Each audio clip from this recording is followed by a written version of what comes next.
Bonjour à vous les amis, une nouvelle histoire du Baal Shem Tov. Alors, celle-là on va l'appeler le lait de la providence. Comment? On sait que le Baal Shem Tov il voyageait souvent, il prenait souvent des élèves qu'il choisissait au hasard. Mais il y avait un élève parmi eux qui revenait très souvent dans les voyages du Baal Shem Tov. C'était un de ses plus grands élèves, Rabbi Zeev Wolf Kitzes. Et il avait l'habitude de l'emmener souvent avec lui en voyage. Et une fois qu'il s'apprêtait à voyager, l'épouse du Baal Shem Tov vient voir Rabbi Zeev et lui dit « S'il te plaît, Rabbi Zeev, pour ce voyage-là, peux-tu, s'il te plaît, me raconter après tout ce que tu verras en chemin, ce qu'il s'est passé sur place? Ramène-moi tous les détails de ce voyage. » Et au retour, Rabbi Zeev va voir l'épouse du Baal Shem Tov et lui dit « Voilà, nous sommes partis. Nous avons voyagé assez longtemps. Nous sommes arrivés dans un petit village et le Baal Shem Tov s'est arrêté dans la maison d'un homme très modeste, une famille très modeste. Et il s'était invité chez cet homme-là. Et à ce moment-là, le Baal Shem Tov demande au père de famille « J'ai absolument besoin que tu me trouves 18 roubles d'argent. » C'était une somme considérable. Et il n'avait pas cette somme. Cet homme était pauvre. Mais le maître avait tellement insisté que finalement, l'homme est parti. Il a pris sa vache. Il avait une vache. Il a vendu sa vache et encore quelques objets qu'il avait dans la maison pour pouvoir réunir ces 18 roubles d'argent qu'il remit dans les mains du maître. « Merci bien à toi », répond le Baal Shem Tov. Et sur ce, il quitte la maison. Nous montons dans la calèche et nous partons. Rabbi Zeev s'est intéressé au sort de ce pauvre homme. Il s'est renseigné sur lui. Il s'est aperçu que quelques jours après, le seigneur de la région est venu lui demander le remboursement de sa dette. Il avait contracté une dette avec le seigneur pour sa maison, pour la location de sa maison. Et l'homme n'avait plus rien. Il avait vendu sa vache, il avait vendu des objets dans la maison. Il a compris que cet homme-là n'avait plus aucun débouché dans son village. Il avait tout perdu. Et donc, il a décidé de prendre sa famille et de partir ailleurs. Il a quitté son village. Voilà ce que c'est Rabbi Zeev sur ce pauvre homme. Et il a eu de la peine. Rabbi Zeev était triste pour cet homme-là.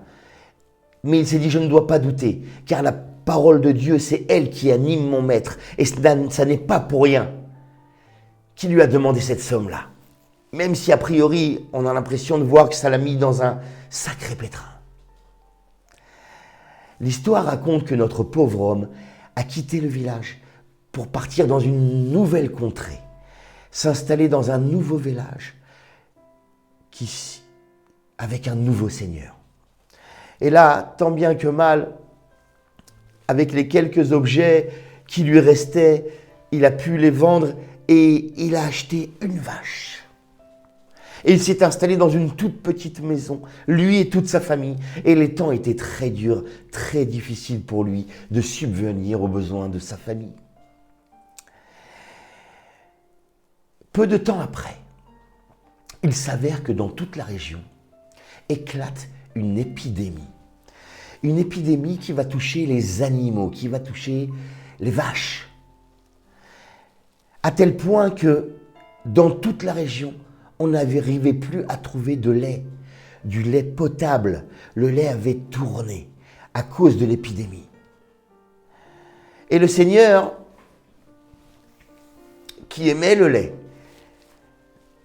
exige, dit, mais qu'est-ce qui se passe? Pourquoi est-ce qu'on ne trouve plus de lait? Et les serviteurs disent, mon maître, mon Seigneur, il y a une épidémie, les vaches, leur lait est abîmé, on ne trouve plus de lait dans toute la région. J'ai besoin de boire du lait, dit le Seigneur. Débrouillez-vous, parcourez la contrée et trouvez-moi du lait.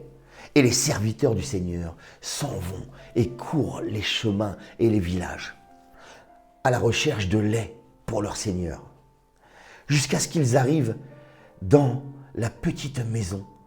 Et ils voient la vache accrochée derrière. Alors ils tapent à la porte. Bonjour, nous sommes envoyés par le Seigneur. Est-ce que tu aurais du lait? Et l'homme répond, eh bien, j'ai une vache et elle donne du lait. Peux-tu nous en vendre, s'il te plaît? Et l'homme, notre homme, fournit un pichet de lait au serviteur du Seigneur. Il l'amène au palais. Et le Seigneur boit de ce lait. Et non seulement le lait était potable, mais le Seigneur trouve un goût extraordinaire dans ce lait. Mais c'est merveilleux, mais quel est ce goût? Quelle est cette saveur? Où avez-vous trouvé ce lait? Demande le Seigneur au serviteur. Chez un homme, un pauvre homme qui habite dans tel village. C'est de lui que nous avons acheté le lait de sa vache. Allez-moi le chercher, s'il vous plaît, je veux absolument lui parler. Et les serviteurs partent chercher l'homme qui se tient debout dans le palais devant le Seigneur. Et le Seigneur lui pose la question. Il lui dit, pourrais-tu, s'il te plaît, m'amener chaque jour de ce merveilleux lait? Et je te payerai grassement. Et tu pourras subvenir aux besoins de ta famille avec honneur. Acceptes-tu? Et l'homme accepte. Et chaque jour, il amenait de son lait, un des seuls laits dans la région qui n'était pas tourné et auquel le Seigneur trouvait un goût extraordinaire. Chaque jour, il se délectait de boire ce lait et tous les aliments qu'il cuisinait avec ce lait avaient une saveur incroyable. Le Seigneur s'est pris d'amitié pour cet homme-là et il le rapproche de lui. Et encore, jusqu'à en faire une personne même influente dans la région. Cet homme-là, le Seigneur n'avait pas eu d'enfant. Et donc, tout son amour, il l'a reporté sur cet homme-là. Ils sont devenus très amis, très proches. À un tel point, nous raconte l'histoire, qu'au bout de quelque temps, le Seigneur lui dit, « Mon cher ami, je veux te léguer quelque chose de ma part. Je te lègue le village tout entier. » Quoi? Oui, il t'appartient désormais. Et quelques jours après, le Seigneur, pris encore d'une amitié incroyable, dit à son ami, eh bien, je te lègue aussi toute la ville qui est attenante à ce village. Et il appelle ses serviteurs, notaires, notez dans les actes d'acquisition que je lègue à mon ami, ici présent, le village et la ville qui est attenante au village. Notez-le et transmettez les actes d'acquisition à mon ami. La chose fut faite. Et notre pauvre homme est devenu le chef, le seigneur de la ville et du village à côté. Quelque temps après, le Baal Shem Tov appelle son chassid, son élève, Rabbi Zev Wolf Kitzes, et lui dit, tu sais, comme chaque année, eh bien, je vais t'envoyer pour une collecte dans toute la région. Cette collecte, le Baal Shem Tov le faisait chaque année pour récupérer de l'argent afin de pouvoir libérer des prisonniers. Il y a une mitzvah extrêmement importante dans la Torah, Pidyon Shvuim, de pouvoir libérer des prisonniers juifs. En l'occurrence, dans notre cas, ce sont des familles juives qui doivent de l'argent au seigneur de l'endroit où ils vivent. Et comme ils ne peuvent pas payer, alors le Seigneur les enferme. Et le Baal Shem Tov récoltait chaque année de l'argent pour pouvoir rembourser les dettes et libérer ces familles juives. Et donc Rabbi Zev, mandaté par le Baal Shem Tov, part dans une grande tournée dans tous les villages de la contrée pour récolter de l'argent. Et la collecte se fait avec une grande réussite grâce à Dieu. Et lorsque Rabbi Zev compte la somme qu'il a récoltée, c'était une très belle somme, mais il manquait, selon les injonctions du maître, encore 300 roubles pour pouvoir libérer toutes les familles emprisonnées dans la région.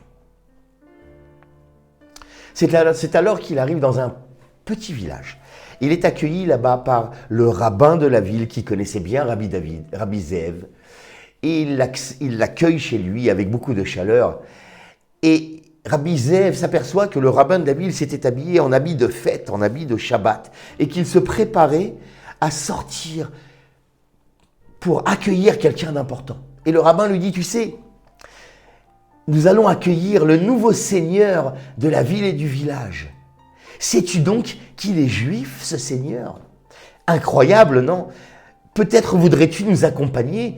Qui sait, peut-être que ce nouveau seigneur juif, eh bien, tu trouveras grâce à ses yeux et qu'il te donnera la somme qu'il te manque pour pouvoir compléter la somme.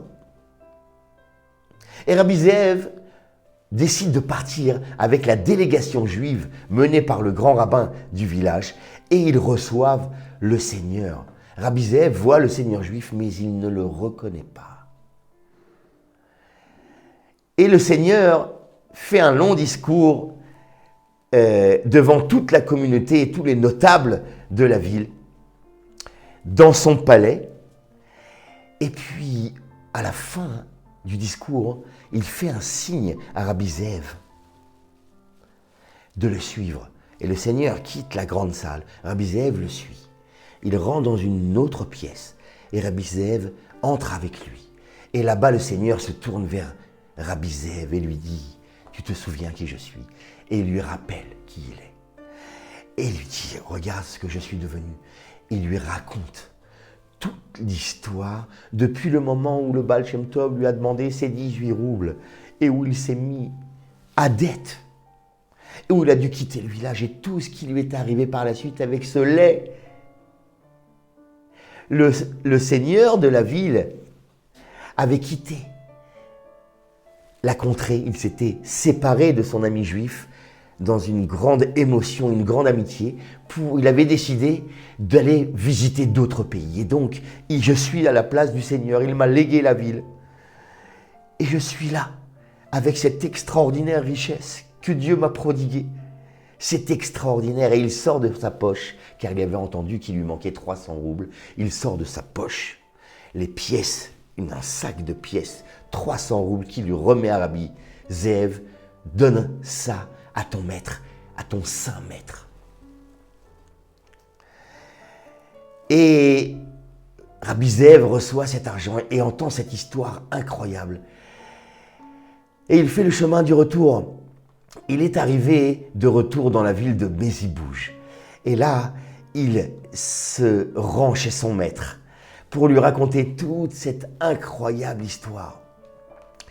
Et le Baal Shem Tov écoute l'histoire. Et il dit à Rabbi Zev, tu sais, je vais te dire pourquoi maintenant. Je t'ai emmené avec moi dans ce village et pourquoi j'ai demandé à ces Juifs qui n'avaient pas les moyens de me procurer 18 roubles d'argent. Car j'ai vu là-haut qu'Hachem réservait à ce Juif-là depuis des années une réussite hors du commun. Mais j'ai aussi vu que cette réussite-là n'avait aucun passage pour arriver à lui dans le village où il vivait. C'est la raison pour laquelle je l'ai forcé à emprunter ses 18 roubles pour qu'il se retrouve dans une situation de dette et qu'il a dû quitter, déménager pour partir dans un autre endroit, s'installer dans un autre village. Et là-bas, la réussite incroyable qui l'attendait a pu se frayer un chemin dans ce nouvel endroit. Méchané Makom, Méchané Mazal. Tu changes d'endroit, tu changes de destinée. Et enfin, cette bénédiction incroyable a pu arriver jusqu'à lui et le faire de lui un homme extrêmement riche. Voilà pour cette incroyable histoire. Alors, la Providence se cache parfois derrière des dettes. Même parfois des dettes forcées qui transforment finalement ce qui nous semble être des épreuves. Ce sont des bénédictions en sous-marin, des bénédictions à retardement.